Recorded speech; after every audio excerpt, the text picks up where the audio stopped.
Você sabe o que são kibbutzim? Se você procurar na Wikipédia, você vai encontrar que são uma forma de coletividade comunitária israelita. Mas será que é isso mesmo? Hoje vamos conversar com alguém que viveu boa parte da vida em um kibbutz e, espante-se, demorou anos para ver uma nota de dinheiro. Esse é o E Eu Com Isso, podcast do Instituto Brasil-Israel. Eu sou Amanda Hatira, professora e pesquisadora de temas ligados à cultura judaica e sociedade israelense. E eu sou Anita Efraim, eu sou jornalista, como você já sabe, vivo em Santiago, no Chile, e hoje o nosso convidado é o Asi Garbars, que já esteve aqui com a gente no episódio sobre Shlichim. Então, se você quiser ouvir, é só voltar alguns episódios.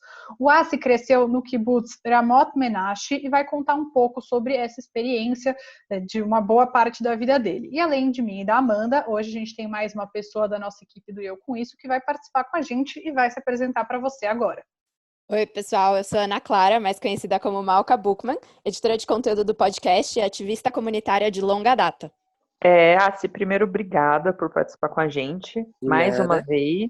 E eu queria começar te pedindo para explicar o que é um kibbutz, né? Como que funciona a relação vida e trabalho, como são escolhidos os trabalhos de cada um também dentro dessas comunidades.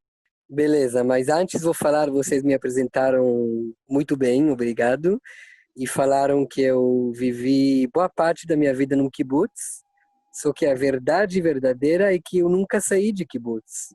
Quer dizer, tirando 4 anos de shlichut, que eu sendo shaliach do Shomer Hatzair, ainda senti bastante num ambiente kibbutziana, mas toda a minha vida, quase 100%, sou um kibbutznik dedicado e só queria dizer isso.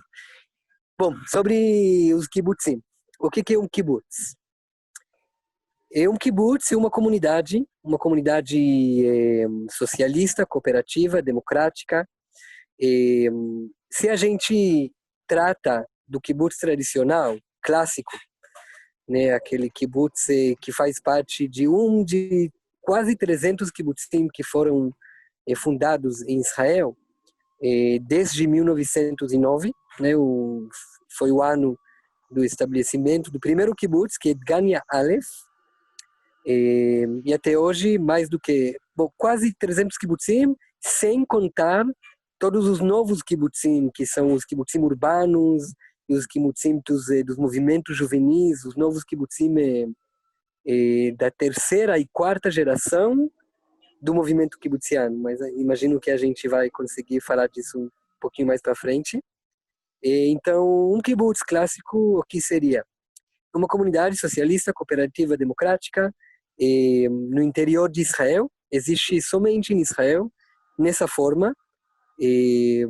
Vou abrir um parênteses e dizer que ao longo desse século da existência dos kibbutzim, vieram muitas organizações e representantes de governos e de vários movimentos de outros países para Israel, querendo aprender como fazer um kibbutz. Entre outros, também um ex-presidente do Brasil, que é Lula, que veio para o meu kibbutz, Ramot Menashe, inclusive ficou na minha cama lá, quando eu era criança, e foi aprender como fazer um kibbutz. Eu entendi que depois não deu muito certo, mas ele tentou. Você veio para o Brasil e percebeu que não rolou muito. Foi bem antes de eu vir para o Brasil, eu já ouvi que não rolou e a preguiça matou a ideia. Esse é o rumor, pelo menos, o boato. Uhum.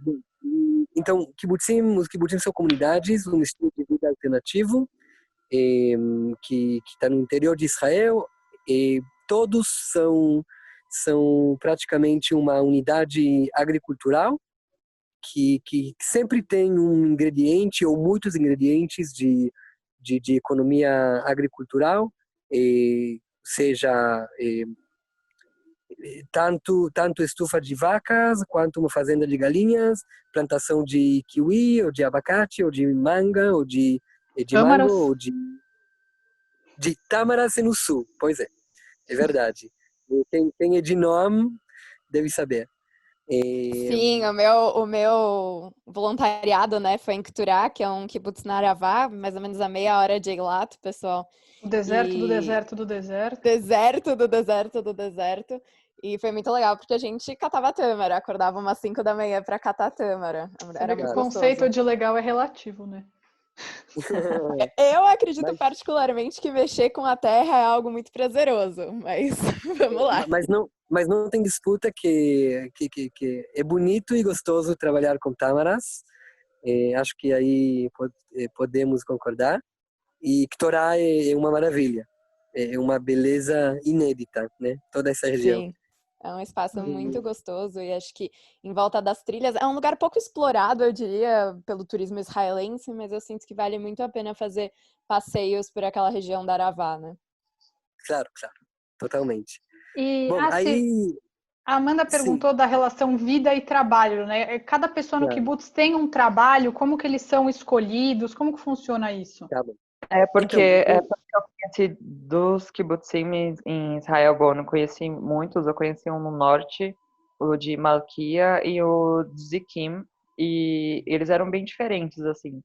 O do claro, norte, ele tinha sido adaptado para funcionar como hotel, para receber turistas. Já o de Zikim, que é inclusive perto ali da fronteira com Gaza, ele mantinha um pouco mais desses moldes tradicionais dos kibbutzim, né? Ainda funcionava como uma cooperativa, pessoas ainda sim, podiam ser membros do kibbutz, eles tinham fábricas lá, se eu não me engano, eles produziam colchões e também colchões. tinha plantação O, o de meu, abacate. o meu colchão é dali. Mas Eu então, acho que eu hoje, como devo, desculpa, em completa geral, aí. como funciona? Então, acho que eu devo me antecipar e dizer que eh, eu vou descrever para vocês a forma de kibbutz na sua forma clássica, porque os kibbutzim passaram por vários processos. Então, o sistema que eu vou descrever agora, que é do kibbutz, do jeito que foi planejado em grande parte, eh, hoje em dia tem a ver com um grupo menor de kibbutzim, em volta de 50, 60 que mantenham esse sistema. A maioria dos kibbutzim passaram por uma privatização e tem um sistema diferente que varia e podemos também falar um pouquinho sobre isso. O meu kibbutz, onde eu vivo hoje, um kibbutz que a gente fundou 12 anos atrás, ele é um pouquinho único, ele tem um sistema bem diferente que posso compartilhar daqui a pouco. Mas vamos voltar para o kibbutz, assim, prototype do kibbutz, né? É, seria um kibbutz onde os salários, a maioria dos membros dos Haverim trabalham dentro do kibbutz, na fábrica, na agricultura, no Hadar Ochel, né, no refeitório, trabalham com as crianças, na educação, né, no jardim, vários lugares. Quem trabalha fora e traz dinheiro, traz recursos de fora, não tem Uhum. diferença. Todo mundo coloca numa caixa central todos os recursos. Esses recursos vão para o kibbutz e o kibbutz distribui uma verba igual para todo mundo. E essa verba ela varia um pouquinho devido à situação familiar, digamos. Se tem uma necessidade especial, se pelo tamanho da família, e etc, etc. Porém, todas as necessidades, não só as básicas, todas as necessidades são fornecidas pelo kibbutz, ok? E a gente fala desde saúde, moradia, comida, educação, mobilização, né, carros são do kibbutz e você pega e usa praticamente tudo. Inclusive viagens, às vezes, viagens, turismo, o kibbutz também tratava e fornecia essas coisas também. Então, a ideia, digamos, uma ideia central, uma pedra central desse conceito, diz que cada um trabalha quando pode, quanto pode, né, e recebe quando precisa, quanto precisa. Bom, e praticamente então tem esse elemento econômico, além disso tem o elemento democrático, kibbutz tem que ter uma democracia direita, quer dizer que todo mundo faz parte das decisões grandes. Toda semana tem que ter uma reunião, uma assembleia do kibbutz, que todo mundo é convidado, e ali as maiores decisões têm que ser tomadas juntos, comunidade inteira junta. Além disso, tem a direção do kibbutz que toma decisões que são do cotidiano, mas nada estratégico não pode ser decidido sem Assembleia Geral. Isso é mais um elemento. Né? Outro elemento é a questão do trabalho. Quer dizer que não tem relações de empregado e empregador. Empregador, se diz? Uhum. Okay. E não tem essa dinâmica, não tem essas relações do mundo exterior de trabalho. Quer dizer que o diretor da fábrica, né? Uma hierarquia.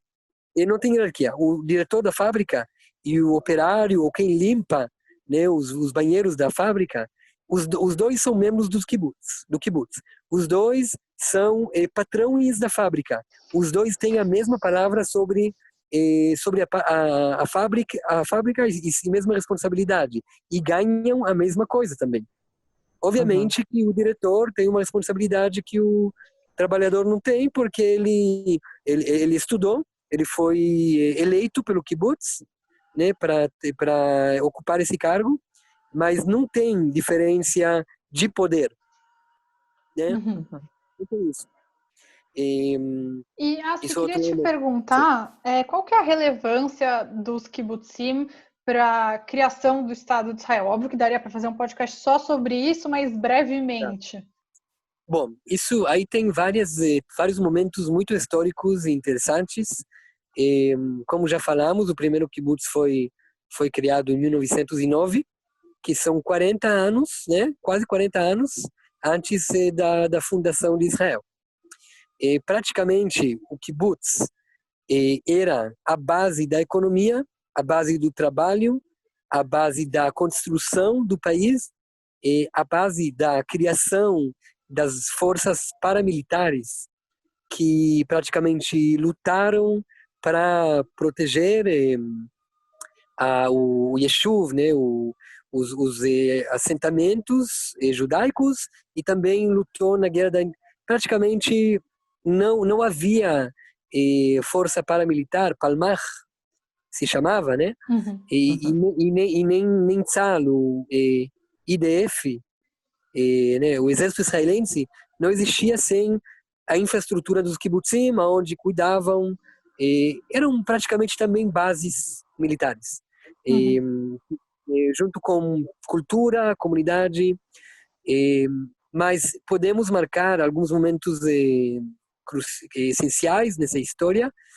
O primeiro, 1909, que é o primeiro kibbutz, depois, na época que a gente chama de Romá Vemigdal, que seria muralha e torre, que eram mais ou menos 10 anos, onde quando os britânicos não deixavam construir mais apovoados, né, na terra de Palestina. Não deixavam. Mas tinha uma pequena lei que deixava uma pequena saída que os kibbutzim sabiam aproveitar, e essa lei dizia assim: não se pode evacuar, né, retirar um lugar onde tem uma muralha e uma torre. Isso é uma lei militar antiga, tá? Desde o Império Otomano. E aí os kibbutzim o que fizeram? Vieram de noite, no meio da noite, colocaram muito rapidamente uma muralha e uma torre, e logo depois não dava mais para tirar. E aí dentro da muralha já construíram casas, e assim começaram. Tem mais ou menos 50, 60 kibbutzim que foram feitos dessa maneira. A maioria são kibbutzim do Hashomer HaTzair, que é um movimento juvenil que tem seu próprio movimento kibbutziano. E além disso, como já falei, em todo o projeto da Hapalá, né, da imigração pré-Estado, os kibbutzim eram na fronteira desse projeto, e também nas fronteiras, que hoje em dia são fronteiras de Israel, os kibbutzim eram praticamente as bases, né, os pontos que hoje marcam o mapa atual de Israel, sem contar os territórios palestinos. Mas eles tiveram esse grande papel. E se a gente vai um pouquinho mais para frente, depois da criação de Israel, os kibbutzim eram um pioneiro muito grande na economia, na parte da tecnologia, de agricultura, fábricas, muitas inventações, se diz, né? Uhum. Muitas novas inventações foram feitas nos kibbutzim.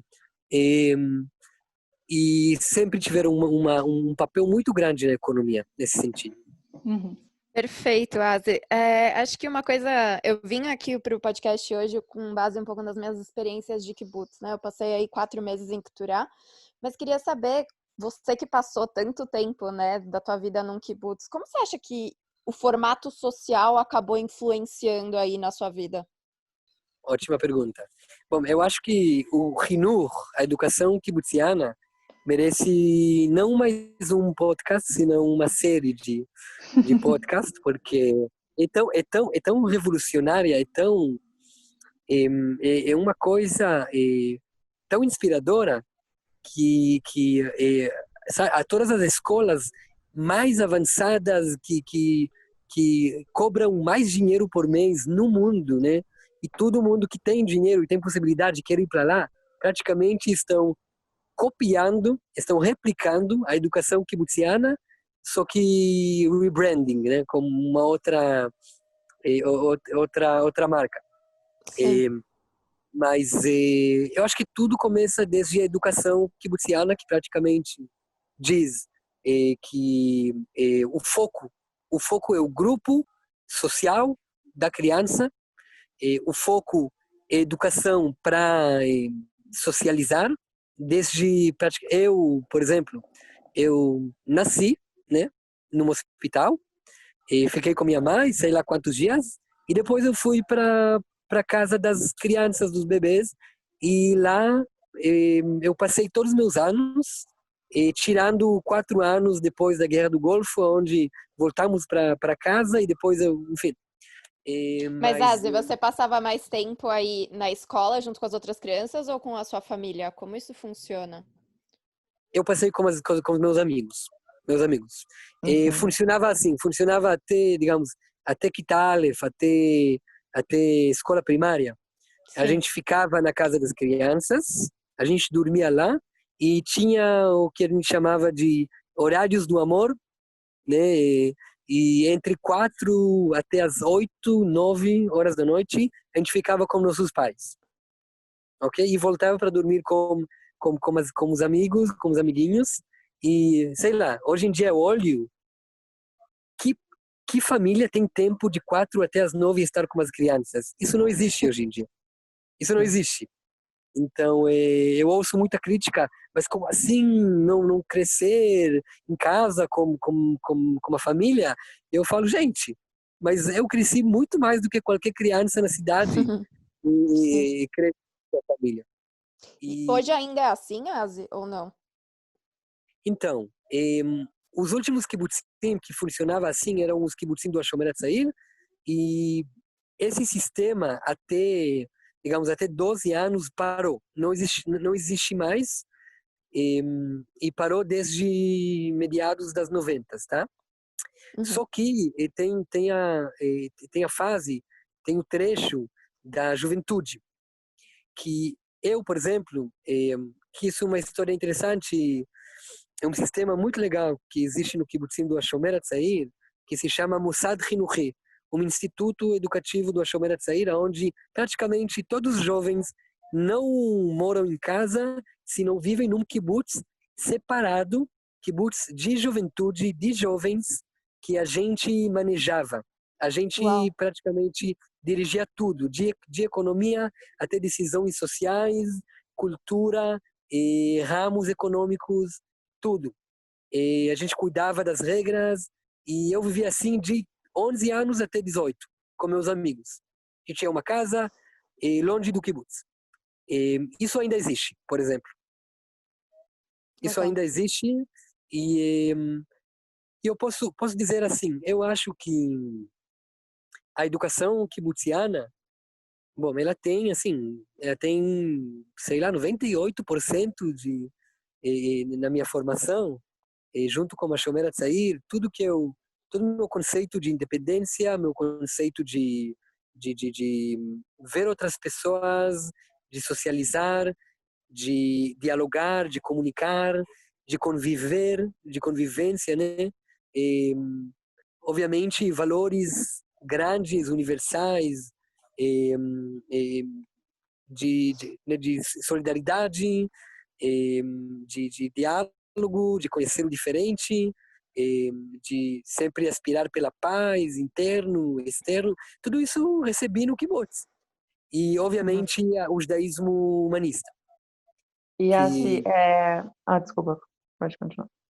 Não, que é um elemento super, assim, a gente tomou como óbvio, como coisa, a gente pensou que ninguém é religioso no mundo, porque a gente viveu Uhum. só judaísmo laico, humanista, e nem sabia que tem pessoas que vão para sinagoga e, por exemplo, não entram num carro no sábado ou festejam Pesach sem cantar as músicas que a gente canta, Sim. entendeu?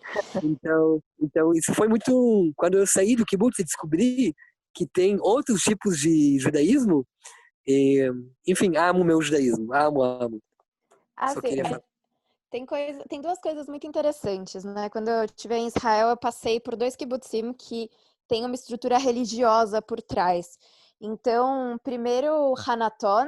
Eu passei algum tempo em Hanaton. Para os nossos ouvintes, Hanaton é um kibbutz totalmente pluralista. Então, você tem ortodoxos vivendo juntos, você tem judeus conservadores e você também tem judeus reformistas vivendo nesse mesmo espaço. E acho que Hanaton é muito conhecido em Israel, né, por essa diversidade que de alguma maneira funciona muito bem. E aí, por outro lado, eu morei em Keturá aí por um bom tempo, e Keturá foi fundado por membros do Young Judea, que é, para vocês que não conhecem, é um movimento juvenil lá dos Estados Unidos, que nos anos 70, 80 era muito grande nos Estados Unidos, e eles acabaram formando um kibbutz ali na Aravá, no deserto da Aravá. E naquela época o judaísmo conservador ele era muito grande nos Estados Unidos, então naturalmente Keturá virou um kibbutz referência do movimento conservador. Tem um SNIF, né? Tem uma unidade do Noam dentro de Keturá. Para vocês que não conhecem, o Noam é o movimento juvenil do movimento conservador. E foi muito curioso para mim viver esses momentos religiosos dentro do kibbutz. Uhum. Foi muito gostoso. Acho que a maior festa que tem dentro do kibbutz é Simchat Torah, que tem um monte de convidados, as pessoas se juntam e fazem uma festa gigante. E todos os Shabbatot são passados juntos. Então, assim, Sim. o Estado de Israel é um Estado judeu, mas muitos dos nossos fundadores tinham uma visão mais laica do Estado. O que você diria aqui? A maioria dos kibbutzim são laicos? Ou como funciona a questão de kibbutzim Sim, religiosos? sim, claro. Entre os 300 kibbutzim que eu falei, que foram fundados em Israel ao longo das décadas, eh, tem mais ou menos, foram criados mais ou menos 30, entre 30 e 40 kibbutzim religiosos. E esses kibbutzim faziam parte de um movimento que ainda se chama o kibbutz religioso. Mas sempre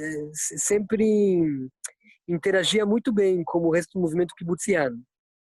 Eu acho que ao longo das últimas 2 décadas teve um distanciamento, um afastamento um pouquinho ideológico desses kibbutzim, eh, que foram levados um pouquinho mais pela direita, a direita religiosa, e teve um afastamento do resto do movimento kibutziano. Mas sempre se convivia muito bem. Eu lembro, como jovem, como a gente sempre tinha intercâmbio, como kibbutzim religiosos, e foi sempre muito gostoso e muito legal. Uhum.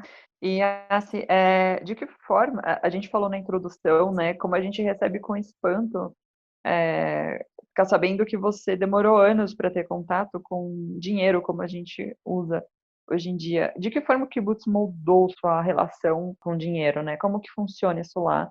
E como as pessoas fazem compras, por exemplo, né? Tanto de comida quanto de itens pessoais como roupas. Você contou, né, que o dinheiro que as pessoas recebem, ele é redistribuído, né, entre os membros do kibbutz. Como que isso funciona? Então, eu posso contar a minha experiência pessoal.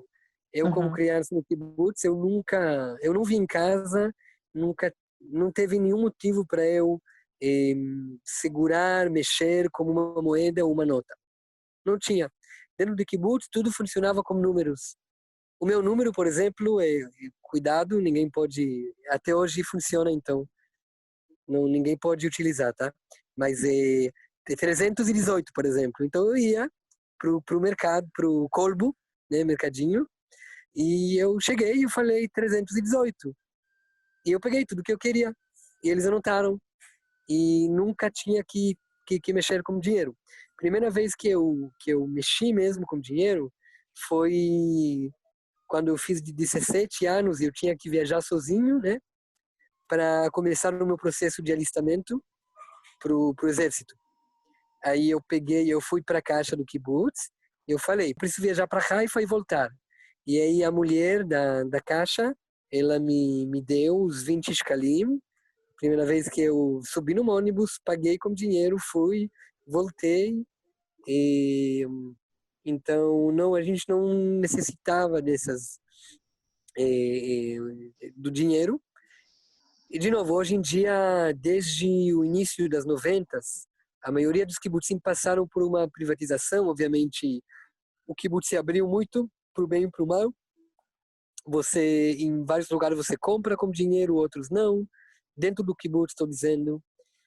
O meu kibbutz, que a gente fundou 12 anos atrás, onde eu moro, vivo hoje em dia, ele é diferente. Ele é um sistema um pouquinho louca, que se quiserem eu posso elaborar um pouquinho mais, mas eu respondi a sua pergunta, Ah, Anita? Foi a Amanda, mas eu acho que só Não, faltou Amanda, falar um desculpa. pouco dessa parte de itens pessoais, né? Roupa, tal, como que as pessoas compram? É dentro do kibbutz também? Olha, como eu falei, a gente recebeu verba, né, verba pessoal, que essa verba foi para o uso das pessoas, então dava para comprar coisas com essa verba. E muito no início do processo, anos 40 e 50, nem tinha essa verba pessoal. Então era sempre a gente fala do cumcum, né? Do cumcum elétrico, como se traduz um cumcum? Chaleira. Uma chaleira elétrica que tem um dito que diz que a chaleira elétrica seria o fim do kibbutz, porque todo mundo vai querer. Não tinha, era uma coisa nova. Aí, um conseguiu, tinha uma para o kibbutz, aí tinha que decidir em que casa vai ficar. Todo mundo quer utilizar, aonde vai ficar. E foi uma grande briga, uma grande quebra, e depois televisão, e etc, etc. Então, e veio Saba, né? Veio o vovô de Tel Aviv, como um casaco novo para o neto dele, mas ninguém tem casaco novo, então sempre foi uma questão muito muito pesada, né? Coisas muito pequenas para mexer, para discutir. Mas isso não existia mais desde anos 70, digamos, quando começaram os kibbutzim. Estavam muito bem economicamente, deu para ter um espaço pessoal, privado, tinha as verbas. Então, minha mãe me comprou coisas, sempre éramos muito modestos, nada muito especial, mas teve essa liberdade. Uhum. Agora, a questão de viajar para o exterior, acho que continuou um pouquinho sendo um tema, né? Mas nunca, não sei, Uhum. E é assim, por aí. para a gente fechar, que a gente só tem mais 3 minutinhos aqui, eu queria fazer uma pergunta. Vamos ver se a gente consegue colocar nesse tempo. Como faz uma pessoa que quer ir morar num kibbutz, que decide que quer ir morar num kibbutz, e o que faz uma pessoa que mora num kibbutz e decide que quer sair? Tá, eu vou falar sobre hoje em dia, Sim. tá? Hoje em dia, os kibbutzim, a maioria deles viraram, digamos, uma vila bem chique, que é bem caro mudar para lá e viver lá. Tem Aí muita kibbutzim, gente quer morar em kibbutz, né? Quando faz a Bienal, quando todo mundo vai quer. Todo mundo Uhum. quer, quando tem crianças, quer voltar para o kibbutz, quer criar as crianças no kibbutz. Eu posso falar, e tem os kibbutzim que continuam como um conceito, com uma visão mais socialista, comunitária, especial. Eu vou dar o exemplo do meu kibbutz, ok? O meu kibbutz é um kibbutz de grupos, kibbutz kvutzot. Quer dizer que todo mundo que quer vir tem que fazer parte de um grupo. Ou juntar num grupo que já existe, ou criar um grupo novo e vir como esse grupo para o kibbutz. Então aí a gente tem uma dinâmica mais interessante de entender, quer dizer, o foco é social. O foco é social. Aonde você se encaixa e se você consegue se enquadrar num grupo, se ou não, enfim, é por aí. E o resto dos kibbutzim mais velhos já não é uma questão é uma questão de privilégio, muito privilégio já, entendeu? E para sair, a gente só tem mais 1 minutinho, e como a pessoa ela faz para sair do kibbutz, se ela não quer mais? Facilmente ela vai. Não tem que Hoje em passar dia por não uma são decisão. Não, sempre era fácil sair e mais difícil entrar. Entrar é um processo de candidatura e tem que se provar na cultura, socialmente. Eu sou membro de kibbutz por 7 anos, mas demorou 2 anos até eu virar um haver, um membro no meu kibbutz. Assi, muito obrigada. Acho que teria mais 300 mil perguntas para fazer sobre o kibbutz, mas queria te agradecer pela participação aqui com a gente mais uma vez. Gente, o prazer é tudo meu. Obrigado por me convidar. E grande beijo e sucesso com a corona aí, viu? Obrigada, a gente vai precisar de sorte. Tchau. Tchau. E já que o papo de hoje foi sobre kibbutz, a dica é um livro do escritor, romancista Amos Oz. A gente já indicou várias coisas dele aqui no podcast e essa semana a dica é De Amor e Trevas, um livro em que o autor referencia bastante a vida no kibbutz. Ele decidiu viver no kibbutz a partir dos 15 anos, depois que a mãe dele cometeu suicídio quando ele tinha 13 anos. E ao invés de permanecer com o pai em Jerusalém, ele foi para esse kibbutz, o kibbutz de Hulda. O livro traz uma visão sobre uma Israel que acaba de conquistar a independência, conta também a relação dele com os pais, inclusive tem um filme, se eu não me engano, o primeiro filme dirigido pela atriz Natalie Portman, que interpreta a mãe dele. Vale a pena assistir ao filme, mas também vale muito a pena ler o livro. Depois contem pra gente o que acharam. Tchau! O Eu Com Isso teve produção de Ana Clara Malca Burman e Anita Efraim, edição de Amanda Hatzira e apoio de Daniel Dueck, Marília Neustein e Rafael Cruchin.